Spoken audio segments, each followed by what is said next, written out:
கல்லூரிக்கு காலையில் கிளம்பி போகலான்னு போகிறேன். அப்போ எப்போ தான் ஸ்ட்ரைக் வரும்னு தெரியாதே கல்லூரி. ஒரு வேலை நிறுத்த நேரம். உடனே சரின்னு சொல்லி ஒரு வேஷ்டியை கட்டிக்கிட்டு ஸ்ட்ரைக் பண்ணுறானுங்களே அப்படின்னு சொல்லிவிட்டு நான் போகிறேன். இவர் எய்த்தாப்பில் கல்லூரி சாலையில் வந்துட்டுருக்காரு. வந்தவர் நம்ம அப்போ என்ன நேரம்னா காலையில் 6 மணி ஆச்சு. ஏன்னா முன்னாடியே ஸ்ட்ரைக் பண்ணுற பையங்கள் தான் தெரிஞ்சு போயிடுது. முதல் நாளே சொல்லிடுறேன் நாளைக்கு ஸ்ட்ரைக் சார்னு. 6 மணிக்கு போகிறேன். அவரும் வராரு எய்த்தாப்பில். வந்து என்ன சொல்கிறாரு, வீட்டுக்கு யாராவது இருந்தால் ஒரு தகவலை சொல்லி அனுப்புங்கிறாரு. நான் சொல்லி அனுப்பிச்சிட்டேன். வா நம்ம 2 பேரும் கொடைக்கானல் போவோம். புரியுதா? நேராக பழனிக்கு வந்தால் அதான் ஸ்பெஷல் பஸ். அதில் லிமிட்டட், முன்னாடி டிக்கெட் தீர்ந்து போயிடும். அங்கே போகிறோம். அங்கே போனால் 2 டிக்கெட்டு மாத்திரம் இருக்குது. இவ்வளோ பெரிய மூட்டையை ஏற்ற மாட்டேங்கிறான். அப்புறம் அப்போ அவன் அங்கே இருக்கக்கூடிய அந்த பஸ் டிரான்ஸ்போர்ட்டினுடைய மேனேஜர் வந்து நம்ம பையன்தான், ரமேஷ் பேர்லாம் சொன்ன. அப்படியே அந்த மூட்டையை ஒரு ஓரமாக வச்சுக்கிட்டு அவர் யாரை சொல்லுங்கள் அப்படின்னா ஏறி பஸ்ஸில் ஏறி ஒரு 11 மணிக்கு போயிட்டோம். கொடைக்கானல் போனால் சாமி டீ குடிக்கணுங்கிறார். டீ குடிக்கும்பொழுது ஒரு ஜீப் வருது. அவன் சொல்கிறான் பூம்பாறைக்கு போகுது, வரீங்களான்னு கேட்டேன். ஏறு சாமி, நம்ம போகிற ஊரே பூம்பாறை தான்ட்டார் சாமி. உடனே பூம்பாறைக்கு போகிற பாதி வழியில் இறக்குங்கிறாரு. அவன் பிரேக் போட மாட்டேங்கிறான். நான் சொல்கிறேனே நிறுத்து அப்படின்னு சொல்லி அவர் இறங்கிட்டாருன்னு நானும் இறங்குகிறேன். வனாந்தரம் எங்கே போகிறதுன்னு தெரியல. என்னமோ இவர் ரொம்ப தெரிஞ்ச மாதிரி பக்கத்துலேயே ஒரு செடிகள்லாம் நடந்த ஆள் பாதை தடம் உண்டாயிருக்கும். அது மாதிரி இதில் இறங்க போகும்போது அவன் சொல்கிறான், சாமி அந்த மலைக்கு யானை கிராஸ் பண்ணி போகிற இடம், மாட்டினீங்கன்னா மிதிச்சு போடும், நீங்கள் பேசாமல் வண்டியில் ஏறுங்க, பூம்பாறை கொண்டு வரேன். போடாமல் வேலையை பார்த்துட்டுட்டார். அப்படியே அதில் இறங்கி பூம்பாறை முருகன் சன்னதியில் நின்றுட்டு பேசுகிறார் சாமிக்குள்கிட்ட. முருகனோட இவர் பேசுகிறார். இவர் பேசுகிறது அவருக்கு தான் புரியும், அவர் பேசுகிறது இவருக்கு தான். முருகன்ட்டெல்லாம் பேசிட்டு அவர் அந்த நேரத்தில் பேசுனதை கூட நான் ரெக்கார்ட் பண்ணி வச்சுருக்கிறேன், எழுதி வச்சுருக்கிறேன். இது நவபாஷான சிலை. பூம்பாறையில் இருக்கிறதில்ல, அதுவும் நவபாஷான சிலை சாமி சொல்கிறார். அது வந்து யாரும் கவனிப்பாரெல்லாம் அப்படி இருக்குது. பூம்பாறை பெரிய திருவிழாலாம், முருகன் திருவிழாலாம் நடக்குது. இது நவபாஷான சிலை. இப்போ இந்த பார்த்தியா போகர் இதை செஞ்சார்ல, எങ്ങനെ கேட்குறாரு. அப்போ நான் இருந்தேன். நல்லா கேட்டுக்கோ, போகர் காலம் என்ன, இந்த முருகன் பூம்பாறை முருகன் சிலையை செஞ்சார்ல, இதை செய்யும்போது நான் இருந்தேன், நீ இருந்த அப்படின்னு சொல்கிறார். போகர் புலிப்பாணி, போகர் புலிப்பாணி, நீ நான் எல்லாம் தான் இது செய்யும்போது இருந்தேன்னாரு. நம்ம ஞாபகம் அங்கே வருமா? அந்த நினைவுகள் வர்றதுக்கு வாய்ப்பு இல்லையே, பதிவுகள் அப்படி இருக்காதே.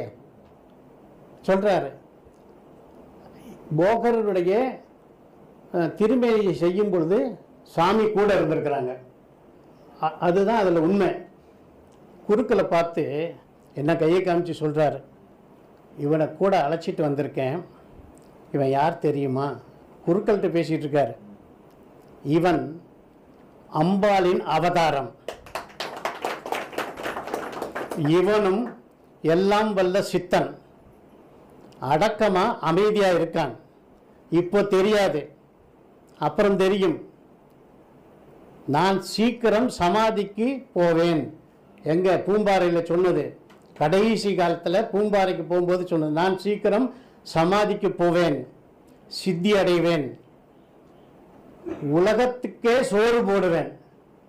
அன்னைக்கு சொன்ன வார்த்தை. திருப்பதியை விட கூட்டம் சேரும், நீ எல்லாம் நீ பார்க்கத்தானே போகிற. அங்கேருந்து சாயந்தரம் ஒரு 7 மணிக்கு சாமி நடக்கலாம்னாரு. ஒரு 3 கிலோமீட்டர் நடந்தவுடனே ஒரு அந்த பாதையிலெல்லாம் வாகனங்கள் ஜீப்பு தவிர அதிகமாக வர்றதுக்கு வாய்ப்பு இல்லை. இல்லை எஸ்டேட் ஒரு ஜீப்பு வருது, ஏறிக்கிட்டு கொஞ்சம் தூரம்னா ஒரு மணி நேரத்துக்கு மேலே ட்ராவல் இருக்கும். ஒரு இடத்துல இறக்கி விட்டுறாங்க.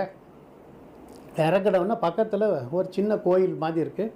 எனக்கு இன்னும் அதை ஐடென்டிஃபை பண்ண முடியல, சாமி காட்டினது. அங்கே போய் படுத்துக்கலாம்னாரு. படுத்துக்கிட்டோம். காலையில் எந்திரிச்சு சொல்கிறாரு, இப்போ ஓடையில் போய் குளிக்க போகலாம். அது ஒரு நீங்கள் கொடைக்கானலில் போய் குளிக்க முடியுமா பச்சை தண்ணியில்? அது ஓடையில். நினச்சி பாருங்கள், ஓடையில் குளிக்கலாம்ங்கிறாரு. போகிறோம், ஐஸு. ஆனால் அந்த திருமேனிக்கு ஒன்றும் செய்யலை, இந்த திருமேனிக்கு ஒன்றும் செய்யலை, குளிச்சாச்சு என்ன ஐஸில். அப்போ தான் சொல்கிறாரு, இங்கே இருக்கக்கூடிய முருகனும் நவபாஷானம். அது இன்னும் ஐடென்டிஃபை பண்ண முடியல. பூம்பாறையில் ஒன்று, பழனி முருகனில் ஒன்று, பூம்பாறையில் ஒன்று டிக்ளேர் பண்ணிட்டான். அது பூம்பாறையில் நவபாஷானம். இன்னொரு கோயில் காமிச்சார், என்னன்னு இரவு நேரத்தில் எனக்கு தெரியல, அதுவும் நவபாஷானம். அப்புறம் வந்து கொஞ்சம் ஒரு திட்டு மாதிரி இருக்கு. எப்போதும் பாறாங்கல்ல உட்காருவார், அதில் உட்கார்றாரு. உட்கார்ந்த உடனே அங்கே தான் இப்போ கொடைக்கானல் பகுதியில் விஷப்பாம்புகள் வராது, நல்லா தெரிஞ்சுக்கோங்க. குளிர் பிரதேசம்னால வரவே வராது. அப்படி உட்கார்றாரு, சூரிய வெளிச்சம் அடிக்குது. எல்லாம் சொல்கிறான், இந்த 5 தலை நாகங்கிறது பொய்ங்கிறான், சில பேர் உண்மைங்கிறான்.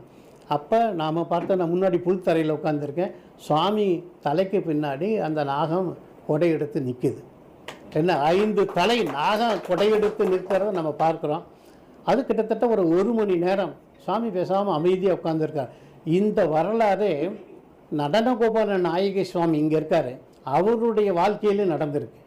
5 தலை நாகம் கொடை பிடித்த வரலாறு அங்கே நம்ம பார்த்தோம். அதுக்கப்புறம் கொஞ்சம் தூரம் நடந்து வரோம். வந்தவுடனே இந்த கிராமம் ஒன்று, அதில் இருக்க எல்லோரும் சேர்ந்து மலை வாழைப்பழம், இங்கே இருக்கிற மாதிரி இல்லை, சின்ன சின்ன பழங்கள் சுவாமிகிட்ட கொடுத்தாங்க. சாப்பிட்ட உடனே சுவாமி அங்கே இருக்க இன்னொரு கோயில் என்னன்னு கேட்டார். என்னன்னே புரியல, அது கட்டுமானமும் புரியல. இங்கே இருக்கிறதும் நவபாஷானம். அப்போ பார்த்துங்க, நான் சொல்கிறது எதிர்காலத்தில் உண்மை வரப்போகுது.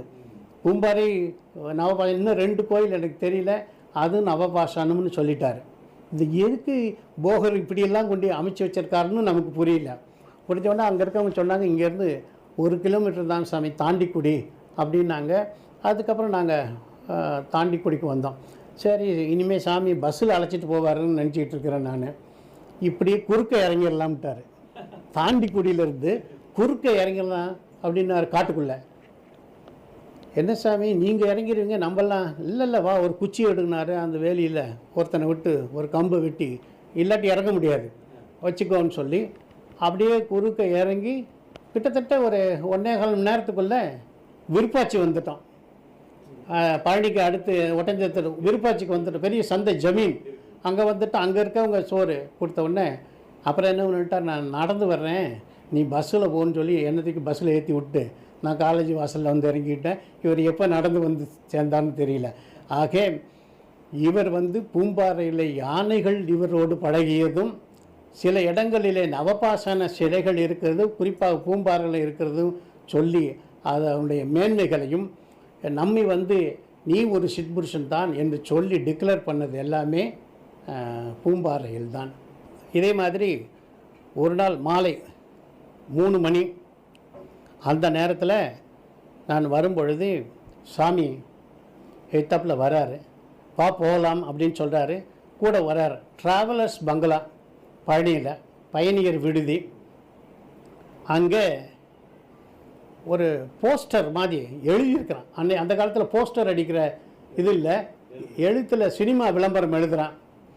சினிமா விளம்பரத்தில் என்னென்னா, கர்ணன் தேரில் சாஞ்சி அம்பு போட்டு விழுந்து கிடக்கிறான், கிருஷ்ணன் நிற்கிறான். சாமி அப்படியே பார்த்துக்கிட்டே இருக்கார் ரொம்ப நேரம். அந்த காட்சியை அவர் ரசிக்கிறார். ரசித்து ரொம்ப நேரம் பார்த்துக்கிட்டே இருக்கார். பார்த்துக்கிட்டே இருந்து,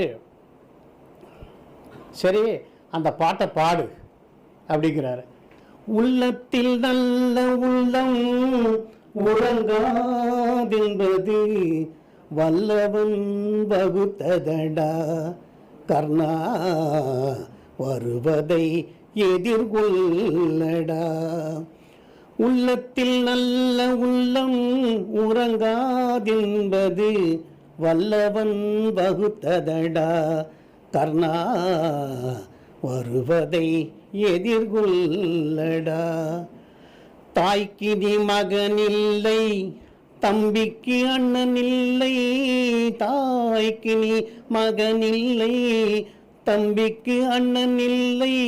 ஊர்பழி ஏற்றாயடா, நானும் உன் பழி கொண்டேனடா. நானும் உன் பழி கொண்டேனடா.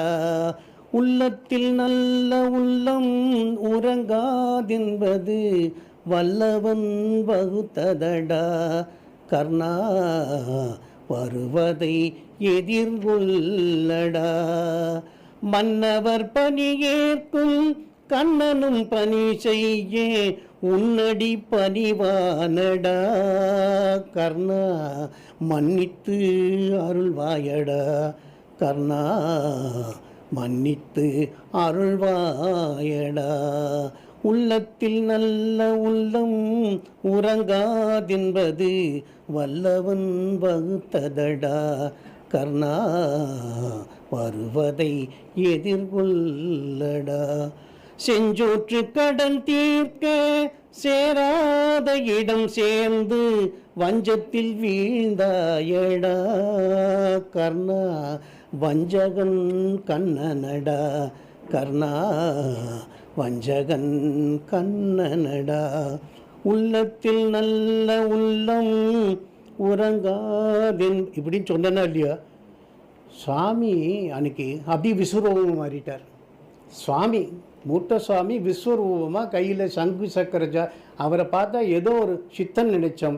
விஷ்ணுவனுடைய அம்சமாக அன்னைக்கு சங்கு சக்கரம் ரோட்டில் போகிற 2-3 பேரும் பார்க்குறான், என்னடா அது இவ்வளோ உயரமாக ஆள் இருக்கிறாரேன்னு சொல்லி மேலேருந்து சிரித்து கொண்டே அவர் அனுகிரகம் பண்ணார். பகவான் மூத்த சுவாமி மூலமாக தன்னுடைய அந்த விஸ்வரூபத்தை காண்பிக்க காட்சி தான் அன்னைக்கு பார்த்தோம். அப்போ நான் சாதாரண மானுடன் அல்ல, பரம்பொருள். என்னால் விஸ்வரூபமாக மிக அந்த எண்வகை சித்தில் அதுவும் வரும். என்னால் உடலை பெரிதாகவும் ஆக்கி காண்பிக்க முடியும் என்று விஸ்வரூப தரிசனத்தை காட்சி தான் அந்த காட்சி.